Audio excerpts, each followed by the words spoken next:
Hello and welcome back to Chattery Included, and happy Valentine's Day week! I personally have a weird love-hate relationship with Valentine's Day. It's not like it's ever personally wronged me, but I grew up without seeing what some might deem healthy relationship practices. I'm not saying every relationship I saw was god-awful, but there was at least one couple whom, when I was like 9, I told at their wedding, "You guys know this isn't going to work out, right?" Which, in hindsight, was probably not my finest moment, but I felt like they had to see it. And true to my word, they were divorced before I was 11. I probably didn't help that. And my friends can't usually ask me for advice. My main response to any relationship issue is just dump them. Like, I don't tend to really care. No, care isn't the right word. I don't tend to understand why someone would put themselves through the ringer for a relationship.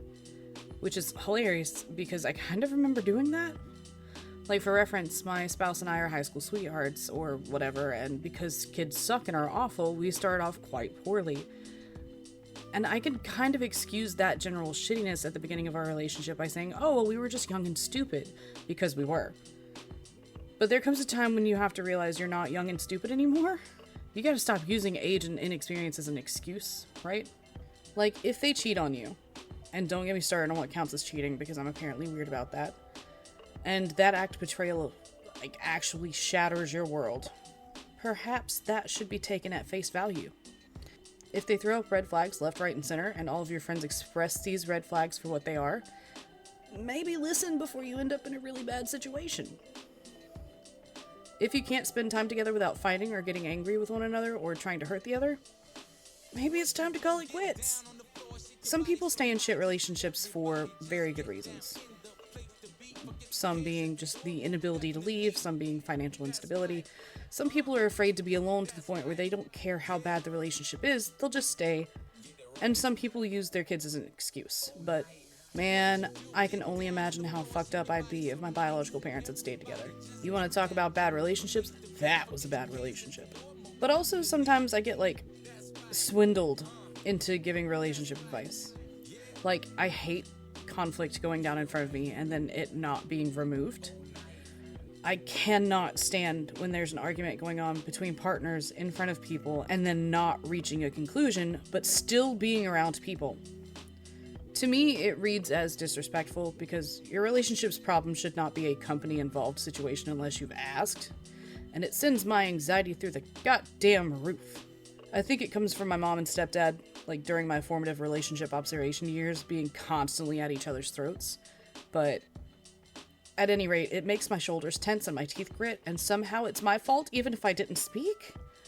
Anyways, one of my favorite pictures I have on my phone of me is me in Walmart around Valentine's Day last year, holding him a mug that just says dump 'em. And sometimes when people ask me for relationship advice, I just send that picture. It gets the point across pretty well. But I didn't intend to say any of that. I intended to talk about Valentine's Day and this card that I made for my spouse last year because I thought it was cute. My spouse got me seriously hooked on this super charming game called Cult of the Lamb, and I don't think I have any other words to describe it other than charming.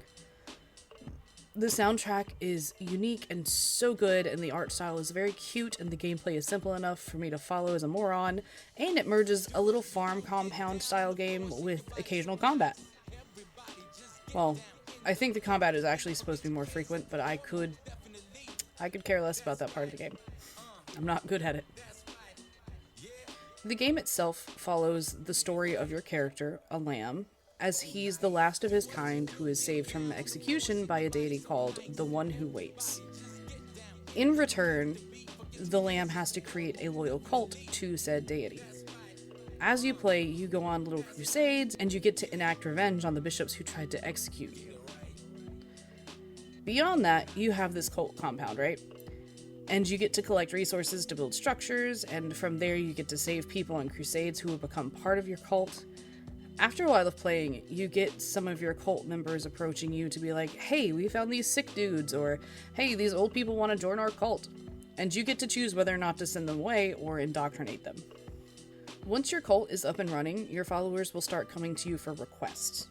You can choose to accept these requests or decline them for usually a loss of faith in the faith meter. Eventually, one of those requests that comes up is one of your followers approaching you and asking you to marry. Eventually, you'll get prompts for your followers to give others disgusting foods, or go on crusades to collect things for them, namely flowers or mushrooms, or even kill another follower, or put them in the stockade. Last year, around the time I drew this, the Sins of the Flesh DLC dropped, and my spouse got me hooked back into the game. Again. This DLC gives you the option to send followers into a mating tent to create an egg that you then have to raise in the cult, so it's easier to gain followers. Now, hear me out. Just because I enjoy the game doesn't mean I'm good at the game. While playing, I had 2 wives through the game. My first wife, Fina, was this cute little green deer who I adored from the moment she stepped into my cult. She was loyal and helpful, and even though I assigned the roles, she was just great. She, though, eventually grew into old age and died, and I threw her a little funeral in the game and gave her a lovely tombstone. But man, I did not recover. She was the love of my lamb's life. I swore I wasn't going to get married again or get attached to any of my followers, because unless you give them immortality, they're going to get old and die. Then this cat propositions me, and she's sassy and she wants to marry the lamb, and I'm like, fucking sure, whatever. You're filling a role, Patra, don't expect anything out of this. And I'm one of those people that talks to games. So I'm running around doing stuff, constantly getting harassed by my new wife about other followers, and I'm just yelling things like, Fina would never make me do this, or you'll never be as beloved as Fina. So spouse comes through as I'm grumbling to myself about how awful Patra is, and he kind of pauses like, if you liked Fina so much, why don't you resurrect her and give her immortality? Which were options I had completely forgotten that I could go back through and get. So I did eventually go back and get my wife. The downside was that Fina and Patra hated each other, and they both started harassing me about the other. As far as I know, they're both still in my cult. I don't know, I haven't touched the game in a minute, but... Anyways, because we were both very much into this game, I thought it'd be fun to make the spouse a custom Valentine's Day card. So I texted him out of the blue one day like, hey, what's your favorite follower skin? Because all of the followers, all the characters, really are these cute little animal things. And per animal, they have different, like, markings, or, well, for the cat one specifically, markings. I think also for a lot of the other ones, like the fox, the red panda. I think for the alligator skin, it's like the scoots on the back of the head, I can't remember quite, are different. You can change their colors. Anyways, he loved this one particular cat skin, where in the markings it looks like they have angry eyebrows. So he got an angry orange cat, and I got a little alligator because, yep. And then I glanced around at some of the dialogue requests in the game and formulated a Valentine's Day quote. Super simple, but I also spent a fair amount of time on it, and I wanted it to be as in-game stylized as I could manage, and I feel like my efforts on this would be more appreciated than buying some random card. So yeah. If you haven't checked out Cult of the Lamb, it's pretty cute as a murder and cult game can get.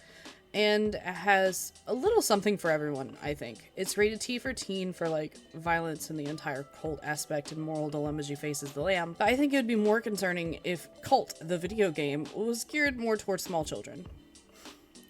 I recommend it for a fun little ride in cult building. I think after the Unholy Alliance DLC, you can do some co-op stuff. I'm not entirely sure about that. I didn't get a chance to download it. I think I'm going to wrap for here now, folks. Let me know in the comments if you've got any charming little games to recommend, or who your favorite Cult of the Lamb character is. Thanks always for sticking with me on a rambling Valentine's Day adventure.